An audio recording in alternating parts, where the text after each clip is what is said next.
I started seeing her last October, right when the mornings turned cold, and the trail. Mist began to cling to the trees like ghosts.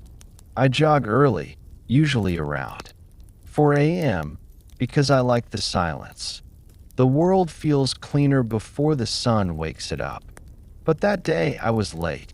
It was exactly 3:33 when I stepped onto the path. I remember the time because I glanced at my watch the second. I heard it. Soft footsteps ahead of me. Light and fast, as if someone was sprinting barefoot. That alone wasn't strange. I'd seen other runners before, but when I turned the corner, I saw her. A girl, maybe 17 or 18, wearing white. Thin pajamas soaked with dirt, hair dripping wet. Even though it hadn't rained in days. She didn't look at me. She just kept running. But something about her didn't move right. Her feet didn't quite hit the ground. They hovered, just slightly, like she was almost weightless. Her arms didn't pump. They hung limp, swinging only because of the motion. I slowed down, confused, watching her glide down the path. Then she stopped, dead still, mid-stride, like a video frozen on one frame. I called out, cautiously, "Hey, you okay?" But she didn't respond. I took a step closer. She snapped her head toward me, so fast it made a cracking sound. Her eyes were wide, empty. Her mouth opened slowly. And then she screamed, not loud, but long and shrill, like a steam kettle. I stumbled backward, and when I looked again, she was gone. I didn't run the rest of that morning. I went home, locked every door, and sat awake until sunrise. I told myself it was a dream. Maybe I had imagined it. Maybe my mind was just playing tricks on me. But I checked my GPS tracker. It showed a spike in heart rate and a sudden stop. So no, it wasn't in my head. A few days later, I tried the trail again, this time at my normal 4 a.m. slot. I passed the same bend. Nothing happened. Just trees, dirt, my breath in the cold air. I relaxed, thinking I was in the clear. But right before the final turn out of the woods, I glanced at my watch. It was 3:33. Somehow, I had lost track of time. I stopped, and that's when I heard her, bare feet slapping the ground behind me. And that's when I heard her, bare feet slapping the ground behind me. I turned. There she was, closer this time. Not running, just walking toward me. Slowly. Her mouth moved, but no sound came out. Her neck looked too long, like it had been stretched. And her jaw hung loosely, like it had once been broken. Her fingers scraped the trees as she passed them, leaving red smears behind. I ran. I didn't stop until I hit the pavement. The next morning, I didn't go back. But when I stepped outside to leave for work, I found muddy footprints on my porch. Small, barefoot, leading in a perfect line, from the street to my front door. My doormat was soaked like someone had stood there in the rain for hours. But it hadn't rained. That night, I woke up at exactly 3:33. No sound, just the unbearable feeling of being watched. I couldn't move. I couldn't breathe. I could feel something standing at the edge of the bed. I didn't see her, but I knew it was her. She was waiting for me to run again. And I did. Like an idiot. The next morning, I went back to the trail. This time, I brought my phone. I recorded the entire run. Same path. Same bend. No sign of her. Until my screen glitched, just for a second. A white blur. A screeching noise. A shadow flickering in the trees. When I slowed the footage down, frame by frame, I saw her. She was in 6 frames. Face turned to the camera. Eyes black. Mouth wide open. Running beside me. matching my pace exactly. That was 2 weeks ago. Now, every morning at 3:33, my phone unlocks by itself and opens the camera. Even if it's across the room, the flashlight turns on for a few seconds, then off. It always happens at exactly 3:33. Never sooner. Never later. I've stopped jogging. I've blocked every window. I've taped paper over every mirror. But nothing helps. I still hear her. Every night. The slap of bare feet on wood. The breath on the back of my neck. I've burned sage, thrown away every item of running gear, even moved out of my apartment. It doesn't matter. She follows time, not places. And always at 3:33. Just now, my hallway light flickered. My phone turned on by itself again. It's recording, and she's behind me.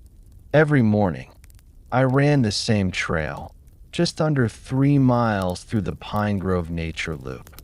It was quiet, shaded, and just far enough from town that I rarely saw another person. I liked it that way. I ran without music, just the steady beat of my shoes on dirt and the rhythm of my breath. For months, this trail had been my sanctuary. That changed last Monday. It started like any other day. The air was cool, the sky dim with the early morning haze. As I passed the first bend, I noticed something strange. No birds, no wind, no rustling leaves. Just silence, thick and unnatural. I brushed it off and kept running, but something felt different. The woods looked darker somehow, older. About a half-mile in, I heard footsteps behind me. Heavy, fast, and perfectly in sync. I stopped. They stopped. I turned around, heart thudding. The path was empty. I waited, scanning the trees. Nothing. Maybe it was an echo. Maybe just in my head. I shook it off and kept running. But the air felt heavier now, harder to breathe. I passed a trail marker I'd never noticed before, etched with a symbol, almost like an eye. It hadn't been there last week. The footsteps returned, louder this time, but when I turned again, I saw nothing. That's when I noticed a second set of footprints beside mine, barefoot, wide-spaced, and leading nowhere. They stopped just behind where I stood, mid-stride, like the person had vanished in motion. I ran the rest of the loop in record time. When I got home, I locked my door and sat staring out the window for hours, expecting something to be standing there. It wasn't. That night, I had dreams. Not just random nightmares, specific ones. Trees with mouths, eyes watching me from hollow trunks. A voice whispering my name from beneath the dirt. I didn't go running the next day. Wednesday morning, I gave in. Routine brings comfort, right? I told myself it had all been stress and overthinking. The moment I stepped back onto the trail, I knew I'd made a mistake. The woods were colder than usual. And worse, too still. No squirrels, no birds, no signs of life. Just silence. The kind that feels alive. I didn't hear the footsteps this time. I heard breathing. Shallow, slow, raspy. It followed me, inch by inch, breath for breath. It stayed just behind my shoulder, like it was leaning in. I didn't turn around. I don't know why. I just knew I shouldn't. I ran faster, ignoring the pain in my legs, the stabbing in my ribs. The breathing kept up, always behind, never ahead, never fading. At the halfway mark, I passed the same tree with the eye symbol, except now it was bleeding. A thin red line dripped from the carving, down the bark, into the earth. Beneath it, a ribbon was tied to a branch, white, stained flapping in wind I couldn't feel. Written on it, in tiny black letters. Why do you keep coming back? I didn't sleep that night. Something was scratching at my bedroom window. Not violently. Slowly. Methodically. I live on the second floor. There's no ledge, no balcony, no way up. But the sound kept coming. I turned on every light. It stopped at sunrise. When I checked the glass, there were smudge marks. Long, 5-fingered streaks. By Friday, I was spiraling. My friends said I looked pale, hollow-eyed. I told them I was fine. I wasn't. That morning, I swore I wouldn't go back to the trail. I swore I'd skip one day, just one. But at 5:43 a.m., I was already tying my shoes. My body moved without me. I didn't remember leaving the apartment, but I found myself standing at the trailhead like I always did. This time it was foggy. I could barely see 5 feet ahead, but I ran anyway. Something inside me needed to. Like if I didn't, I'd disappear. Everything looked off. Trees leaned closer. Shadows stayed too long. The trail twisted differently, like the forest had reshaped itself. I saw someone ahead, barefoot, pale, running. I followed, desperate to catch up. But no matter how fast I went, they stayed the same distance. Until they stopped. She turned around slowly. A woman.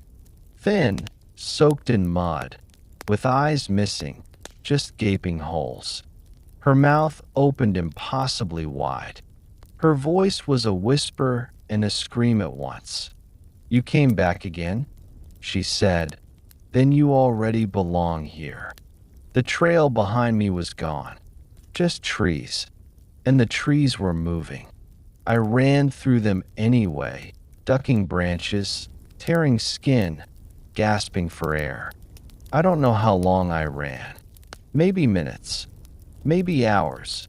But eventually I burst out onto the road. Bleeding, shaking, heart nearly exploding. That night, I found something taped to my front door. A photo. Grainy. Black and white. Me, standing at the trail entrance. Behind me, something tall. No face. No eyes. Just arms too long and limbs too bent. Watching. I moved apartments the next day. 30 miles away. I threw out my running shoes. I blocked every trail-related website from my phone. But this morning, when I woke up, my clothes were muddy. My legs ached. And on my kitchen table, another ribbon. This one said, "It knows where you are now." I started jogging because my therapist said it would help with anxiety.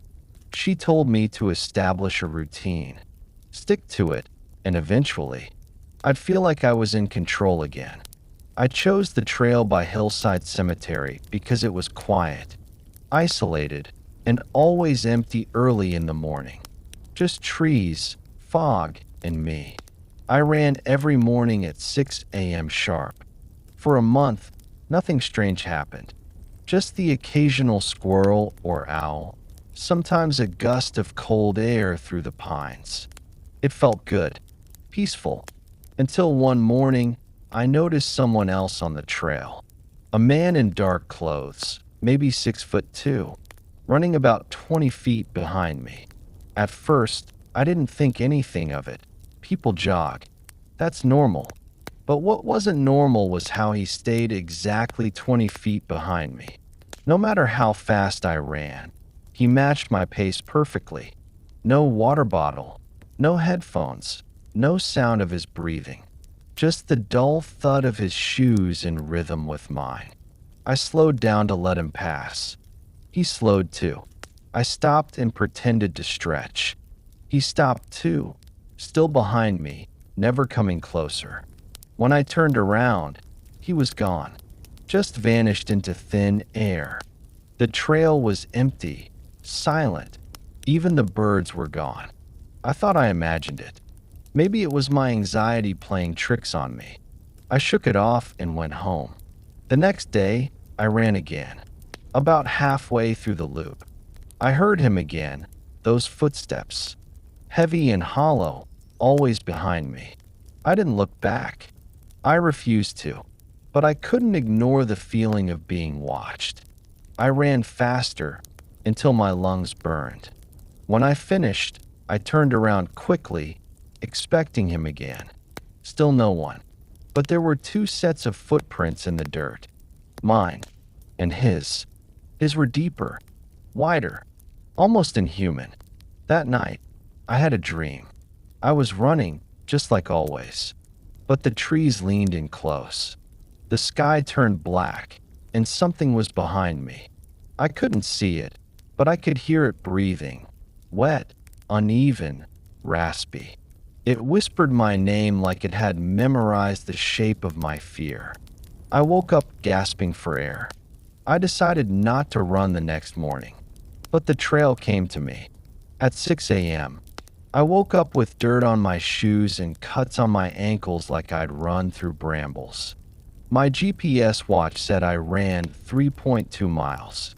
I didn't remember leaving the house. I told myself it was sleepwalking, stress, maybe medication. But deep down, I knew something was wrong. The next night, I locked my running gear in my car and kept the keys hidden. I drank coffee to stay awake. Still, I woke up with pine needles in my bed and mud under my nails. I started researching the area. Found an old article from 1986 about a man who used to jog that same trail every morning. Vanished mid-run. His shoes were found next to the cemetery wall. Locals claimed they used to see him jogging behind people in the early hours. Always 20 feet behind. Always silent. They called him the Shadow Runner. I thought it was an urban legend, until I saw him again. I set up a phone on the trail, left it recording from a tree. When I reviewed the footage, the first 5 minutes were normal. Trees, wind. Then, I appeared, jogging like usual. Behind me, a blur. Tall, thin, too long in the arms. No visible face. Just following. When I stopped, it stopped. When I turned, it vanished. But the video showed it lingering behind me. Watching. That night, I dreamed of him standing in my bedroom doorway. Head tilted. Silent. Then he whispered something I still can't forget. You run because you fear. I run because I remember. I stopped jogging altogether. Didn't go near the trail. Didn't step outside at 6 a.m. I changed my sleep schedule. Blocked every clock in the house. It didn't help. At 5:59, I'd jolt awake, sweating. And always hear footsteps. Not inside. Not outside. Just around me. I tried moving. Packed everything. Got an apartment 15 miles away. Told myself I'd start over. But on my first morning in the new place, I opened the blinds and saw it. The same trail. Same curve. Same trees. And at the far end, a tall figure, barely visible through the morning haze. Just standing there. Watching. Waiting. Now I don't sleep. I don't run. I barely eat. But every morning, I still hear him. Exactly at 6 o'clock, the thud of his shoes on soil. The rhythm of my fear. 20 feet behind me. Never closer. Never further. And every day, he whispers the same line. You stopped running. I didn't.